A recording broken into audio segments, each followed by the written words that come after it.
Hello strategy gaming enthusiasts, my name is AlzaboHD. In today's video, we will be playing Europa Universalis IV's newest expansion, known as War Universalis III. This highly anticipated update just launched on the 1st of April, and, in a surprising move, is a Roblox console exclusive. In today's video, we will explore the newly updated UI, Robux-powered mechanics, and the new Countryman avatar system, which very well may change the Austrian metagame. But before we get started with the video, it's time to deck out our Countryman avatar, which replaces national flags in the new update. If you lack the Rights of Man DLC and can't grab Robux from your colonial overlord, your Countryman will be basic at best, though you can dev push if you're looking to play tall. Naturally, we'll boost our development to the maximum level. Of course, Iron Man mode dictates that we're looking for achievements, so we will opt for the Statesman Shades and Countryman Coat to boost our Monarch power generation. As you can see, the new meta has changed greatly since the Emperor update, and we'll have to make the most of our limited DLCs. And speaking of meta, it's been a while since we've covered EU4.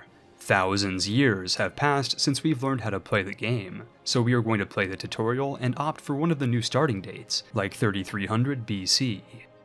For the tutorial, we'll be playing as Kara Kyanlu, but they've received a huge buff, and we're practically the only power in the region, which is rather OP. Now that we're in game, we'll be sure to increase our estate privileges right away. Next on the list, we'll have to make sure our country is developed, thus we'll send out our countryman around the realm to increase our monarch power generation. Of course, mana generation in the new update has received an overhaul, replacing all forms of bird mana with government reform progress. This buffed feature actually allows us to use policies without unlocking any national ideas, but tutorial Sumeria is limited in scope, and we can only dab on Jerusalem so many times, so we'll bump up the difficulty and check out our next campaign. With our tutorial finished, and now that we know how to play EU4, it's time to jump into the Hellenic world in 303 BC, a starting date that was recently added in the new update. We'll be playing as Macedonia, and dabbing on the other Diadochi. After all, our people desire new glory, but the glory waited for too long. What does that even mean? Before unpausing the game, we start off in Pythagorean purgatory, and I have no idea what is going on. After some time, we're BFFs with Burgundy and the Samnites, and thus we're ready to brutally mace the face off of Thrace. War is declared, and is that the music of Crusader Kings 3 in the background? This new update really does add the best features of all Paradox titles. And before long, we are bouncing into Byzantium and reoccupying our rightful realms. Our unique companion cavalry cross into Asia Minor, liberate the lands, and are promptly stack-wiped by a Thracian death stack. Now that our troops are routed, the Greek national economy is in ruins, and we thus opt to invoke forced labor to reduce unemployment, but by now it's far too little too late, and in 299 BC, Thrace and her allies marauded across Macedonia, and now we are Macagon. Of course, the only true way to play as Greece is to play as the Purple Phoenix countryman himself. Our next campaign will put us in the more familiar 1444 starting date as Byzantium, though the new scenario, the Protestantism, sounds interesting as well.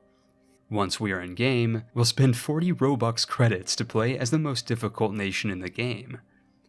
Now if you're familiar with the up-to-date Byzantine basics, our first play will be to no CB on Epirus, as is tradition. Our force limit is far higher than that of our foe, and our neighbor is occupied and annexed. But before we can celebrate, Moldavia declares war on us in 1449, probably due to our aggressive expansion. While no one expected the Moldovan Inquisition, the Varangian Guard vanquished the interlopers by land and by sea. After the Slavs were slain at the gates of Constantine, our troops sailed to Bessarabia. One particularity of the new update is that siege timers appear slower than they were in 1.30. Though we've taken their capital, the Moldovan countryman will not accept peace, and we use our avatar feature to dab on one another to generate war score. But despite our best Fortnite dance moves, we ended on a white peace, and our forces were sent back to Christian Constantinople. On the other side of the Bosphorus and across the frontiers of Thrace, a decidedly non-Greek empire loomed as a threat. The Ottoman Empire was at war with Hungary, and our Roman realm was ready for revenge. In 1454, our countryman declared war on the Turk, and 1,000 nations of the Byzantine Empire were ready to descend upon the sick man of Europe. But before we could begin our liberation of the motherland, 100,000 Turkish separatists rose up across our realm. This includes over 50,000 Ottoman separatists in our Greek-cultured Christian capital, and a few extra dozen thousand across southern Sparta. Our sizable forces of over 20,000 men were yeeted from the mortal plane, and the anachronistic rebels promptly sacked our cities. To be honest, I'm not sure if I like the new EU4 update on the Roblox console, and will probably switch back to 1.30 so that I can access it on Steam. Teleporting Turkish nationalists are just a bit too powerful. Before ending the video, I'd like to thank you for watching this far and supporting your boy, AlzaboHD.